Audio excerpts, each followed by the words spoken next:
We want to take you live right now. You see R. Kelly in Chicago. He's just been released from jail. Let's listen in.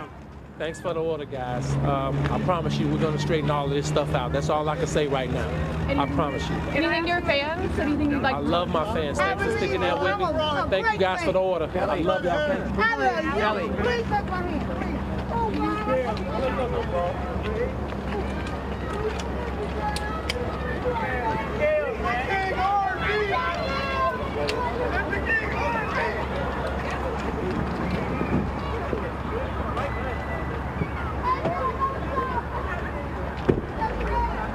Sure, I could answer some questions. All right, that was R&B singer R. Kelly, who was released from jail. He was put in jail this week for failing to pay $160,000 in child support. We'll have much more from the scene there, potentially hearing from his attorney as well. We'll be following this story throughout the afternoon.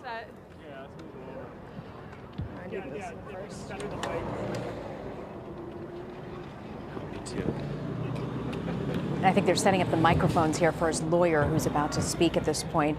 As I mentioned, he had $160,000 back pay in child support. That money, we believe, was posted a little after 11 a.m. Let's listen in. This is outside the Cook County Sheriff's Office with his attorney. Greenberg. So there's a couple things I want to say. As far as the child support matter, what was posted, the judge has entered a gag order, so we can't really talk about that. He's got a divorce lawyer. She'll be addressing those matters. They go back to court on Wednesday. I just want to touch for a moment on some of the other stuff that's been going on. You know, there have been a lot of criticism. There's been a lot of criticism of Mr. Kelly. There's a lot of criticism of me. On both ends, I think it's unprofessional. I saw his former attorney, who is extraordinarily sick, made some comments yesterday. I understand that he's dying any day now, unfortunately, a great lawyer. His body is riddled with cancer. He's on heavy-duty painkillers. Some reporter went over to his house, allegedly to have some private conversation. The attorney denies saying what he was quoted saying. I can tell you that I personally have worked with that attorney for 30 years, interviewed with him when I was getting out of law school. He sent me people over the years. People shouldn't be criticizing other people. As far as all of the comments and sort of the pitchfork justice that's going on around here, people bringing up his old case and so on, it's disgusting. It's not what makes this country great. He was tried. He was acquitted. We don't retry people in this country. We don't punish people who've been acquitted. We don't try people in the court of public opinion. So we're going to focus on the evidence. We're going to fight the case in the courtroom. The state has yet to give us one single piece of evidence. We haven't seen an interview. We haven't seen a police report. We haven't seen a videotape. When we get those things, we're going to fight this case like we fight any other case in the courtroom based on the evidence. I'll take a couple of questions. Kelly is facing some very serious charges, up to 70 years in prison. Do you think it helped his case to speak out? You know, whatever this man does, people are going to criticize. People say, well, I'm going to answer your question. Okay? Whatever he does, people are going to criticize.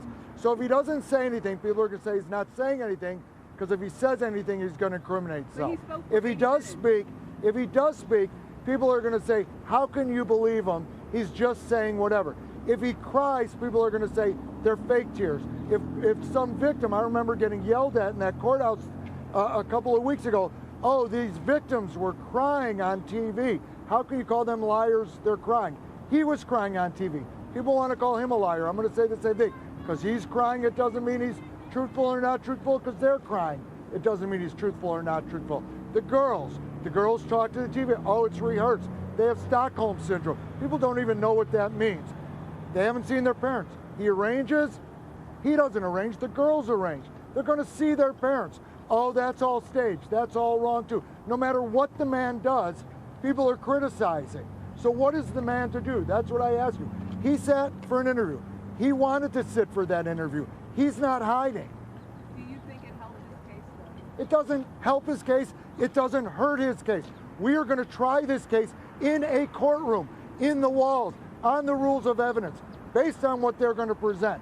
We're not going out there and doing interviews to taint a jury pool, to not taint a jury pool, to help a case, to not help a case. The man sat for the interview. He answered the questions. People can think whatever they want based on that. They can make their own judgments. I can tell you that nobody who drew a judgment based on that interview is going to be on our jury and is going to be making the decision. You talk about not seeing the evidence yet. When do you expect to see the tape or I the expected police to see report? it 2 weeks ago.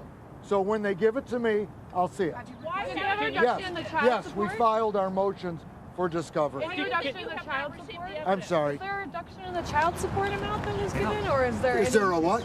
We heard there might be a reduction in the amount the judge. Well, you know, the child support, we're really not supposed to talk about that, but the man was paying $20,000 a month in child support. He paid it religiously until he couldn't make any more money because of all of these statements that are being made and all of the rumor and all of the innuendo and frankly because of the charges. So he paid the child support. He paid it year after year after year. Now what's going to happen going forward, if it's going to get reduced, if it's going to stay the same, that's not in my hands. Steve, can you talk about the Detroit charges? Are you guys worried that there's another set of charges in a second jurisdiction? I have no idea what's going on in Detroit. I haven't heard from anyone. I don't know anything about it. You know, it's basically, it's open season on R. Kelly. Everybody is now coming forward and saying, oh, I met this man and this is what happened. Look, there's no money for these people. There might be their 15 minutes of fame or whatever, but we could all make our own judgments about whether people are saying things because they're true or because they want their fame or whatever the reason is. Again, we're going to deal with it. If there's charges brought, I'm sorry, it's cold out. If there's charges brought anywhere in this country, we don't walk up. You know, I keep thinking of when I used to take my daughter, when she was a little kid, I took her to see Beauty and the Beast, and they walked up with pitchforks. I'm going to tell you guys a story of a case. I defended a guy in a death penalty case about 12 years ago. We saw the death penalty here in Illinois, okay? We won that case. Not only did we beat the death penalty, he was found not guilty. He went home. He got in his car. He went to a gas station to fill up his car after spending 7 years in jail, and he was shot dead at the gas station. The prosecutor on that case went to that man's wake. That was not justice. The justice is what happens in the courtroom. That's how we decide cases in this country, and that's what we should be doing. Can you tell us with the next Hold on. I'm not Trump. I can't listen. If you have not received any evidence yet, how can you be so certain that there is no case? I didn't say there is no case or there is a case. What I'm telling you is if they have the evidence, show it to me, and we will address it in court. We will address it in court. Attorneys shouldn't be flying into our jurisdiction who aren't subject to our ethical rules and making wild statements or any statements about a case. They should let the process play out. Why haven't they given you the evidence? I don't know. You'd have to ask them why they haven't tendered anything. Talk about Mr. Kelly's mental state. I mean, he just got out. You know, what's going on in his life? Is he staying in Chicago for now? Nobody wants to be in jail. I'm sure that Mr. Kelly is going to do whatever he needs to do to maintain his own sanity under the circumstances. Does he regret losing his temper on camera with Gail? I have not talked to him about that interview with Gail King. Obviously, he went into custody, I think the same day that the interview first aired. I wasn't there when he was doing the interview, but I don't think he regrets. You weren't there? Do you think it was a mistake to do an interview as his attorney? I think that Mr. Kelly should be able to speak out however Mr. Kelly wants to speak out, and if that's what he wants to do, that's what he can do. He is innocent. He's got a presumption of innocence. You know, let me tell you something else. I got criticized for saying that all the people are lying. This is what the law tells us, and I'm a lawyer, so I'm going to tell you what the law tells you to do, okay? People are cloaked with the presumption of innocence, not a presumption of guilt, a presumption of innocence.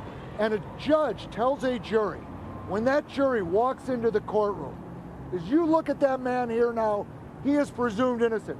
You have to presume him innocent.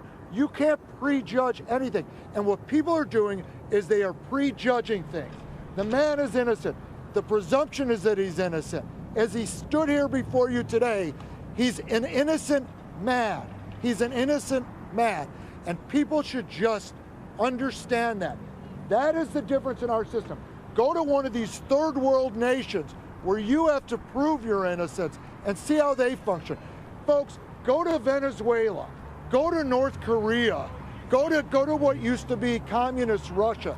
Try and see their system, and then see if you like this system better or that system. Walk us through the system. Where are you right now with the child support? You'll be in court on Wednesday, and then you'll be in court next week. You'll be in court on Wednesday on the child support. You'll be in court here on the 22nd on the criminal case, and we'll go from there. What are your goals? Are you taking over? I expect there just be a continuance on each of them, actually. And you know, this is going to take quite a while to sort through. Where did the money come from today? Get out of jail. Who paid the money so that